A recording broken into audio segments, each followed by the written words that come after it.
Hey there guys, right here in front of me is a brand new mini PC from BOSGAME in their Ryzen series. You might remember that I took a look at their P1 before. This right here is the BOSGAME P3, and because it's a part of the Ryzen series, it's taking advantage of one of the key features that has made the Zen processors so interesting. It is just how efficient they are. And this system's really tuned to take as much advantage as it can of that efficiency, and we'll see just how much that matters on a system like this. Taking a look at what actually comes in the box though, we do get an HDMI, we get the power brick, we do get a VESA mount. The power brick is also 120 watts, so the system itself is actually getting more than enough juice. But like I said, the big benefits are actually the efficiency of this specific system. Taking the system out of its packaging though, we could take a look at what the design and the body is like. And immediately the construction of the system is decent enough. It's definitely not a metal chassis at all. It's plastic, but it has this nice grille here, and it does have a texture to the top. And overall, this BOSGAME system does a decent enough job of looking stylish while also not really getting flashy or gaudy or really distracting. For the specs that it has, it's not exactly that surprising, though it's not as nice feeling as the Sur 6 Max is. Still, being a system made by AWZ, it does keep a lot of the traditional design decisions that they go with that have made their systems overall great choices, and a lot of that still continues on here.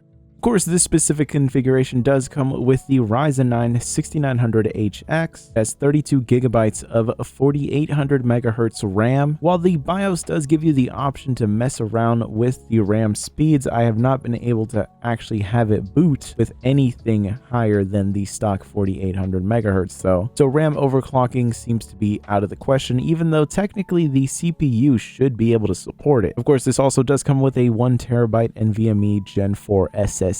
Overall, a pretty standard configuration for systems with this spec, though it would have been nice to actually be able to overclock that memory so we could squeeze out a bit more performance, but unfortunately that just is not the case here. In terms of I/O, we get the usual AZW configuration of the two USB type A's in the front, the USB type C, the headphone jack, and the power button. All very standard affairs, nothing out of the ordinary here. In terms of the back I/O, we do have two 2.5 gigabit LAN ports. We get an HDMI, we get a display port, we get two USBs, but unfortunately one of them is a USB 2.0 speed port. That always seems to be the sacrifice that's made to get the 2.5 gigabit in a lot of these systems, and it's unfortunate to see, but most of the time you're gonna have to plug in at least some peripherals that don't really need USB 3.0, like your mouse and keyboard. So a port like that with some kind of USB hub is going to be more than enough. Of course, at the bottom we also get the usual assortment from AZW as of the last couple of generations of theirs, where we have the rubber pull tab as well as the 4 screws that are embedded in these rubber feet instead of having to destroy anything to get to the screws. It's a great design. I'm a huge fan of it, and it does seem to actually also have a fan there for the RAM and SSD. I'll be opening this system up and doing some upgrades later on so we can actually get a look at the internals. The overall CPU performance is reasonable enough. It falls in line with other systems that are effectively the same, which is the 5800H and the 7735HS. It should be noted that this system in the BIOS does give you 3 options for TDP configuration, but it does not give you any control to actually adjust it yourself. So those 3 profiles are a quiet profile at 35 watts, the balance preset, which is the default one, and that goes to 45 watts, and then we have a performance one that goes for 54 watts, but this is going to be unachievable. While running Cinebench, the system got to the point where it reached its thermal throttle temperature, and it started to bring the TDP down to the point where it effectively ended up being at the same level as the balance preset.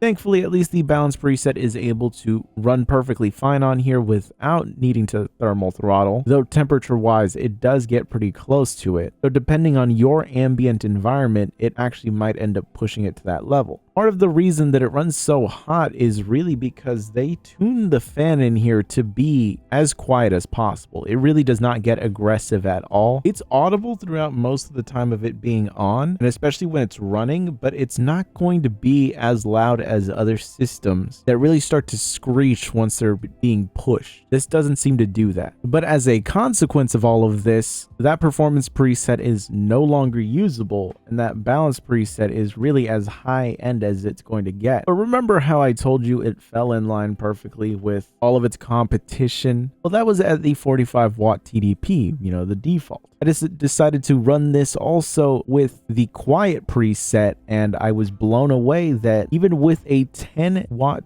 TDP drop, the performance was essentially identical. What that means is that even in a extremely demanding CPU workload, if we set this to 35 watts, we're not missing out on any real performance. This isn't always going to be the case. There will be some games that will push all 12 GPU cores to their maximum, and they will need more CPU than other games. That might end up running into problems at 35 watts that won't appear at 45 watts. But the vast majority of tasks that you're going to be doing on your computer outside of gaming are really not going to push the iGPU enough to ever cause this to be a problem. And this is why I particularly like BOSGAME's Ryzen series, because it's really efficient Zen processors put into systems that are pretty much designed to take advantage of that increased efficiency. They're tuned to run at a low RPM. They're very clearly designed to run at a lower TDP, and I kind of wish that quiet preset was the default. You could give me balanced, and you could even give me performance if you want, but I think that this would have benefited a lot from having that quiet preset out of the box enabled.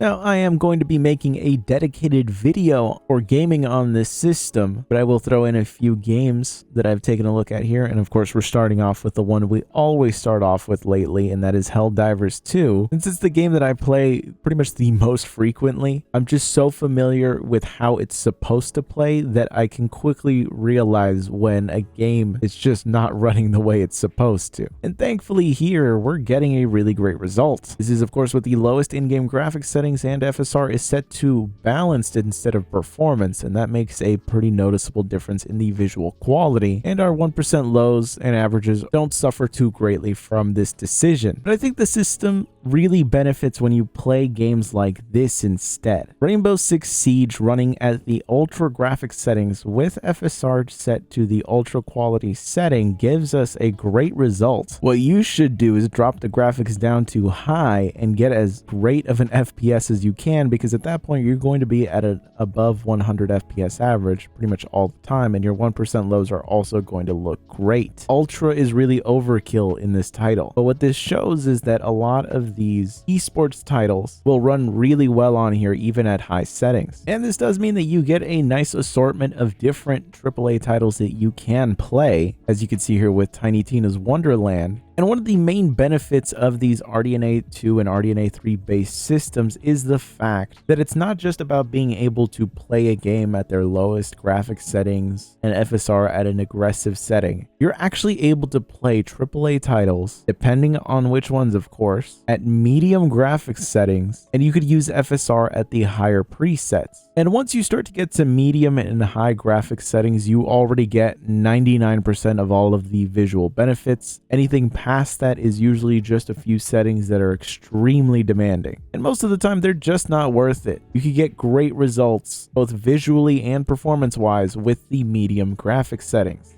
You can see here with Assassin's Creed Mirage, even though it is a brand new title, and I consider titles to be brand new if they've come out pretty much within the last year. This is running with the lowest in-game graphics settings, and we are using FSR at the performance preset, but we are able to get a really nice result out of this. Visually speaking, it doesn't look amazing, but if you really wanted to play the game, you could do that on here, and that's something that Vega-based iGPUs and a lot of Intel systems really cannot do. And even though Intel's new ARC-based iGPUs are really competitive in a lot of titles, those driver issues still don't make them a 100% recommend over AMD systems, especially because of that price premium that comes with Intel. But overall, I do think that this is a really great package. One of the best things about it is that since it is so efficient, it makes a fantastic home server. You get the dual 2.5 gigabit NICs, which means that managing anything in your home network becomes a lot easier. You're pretty much able to virtualize your own router on here while also using it as a hypervisor. You could easily spin up something like Docker, TrueNAS, Unraid even on here if you wanted to. You have a lot of flexibility in terms of the software that you could run. And honestly, running at 35 watts, this thing is really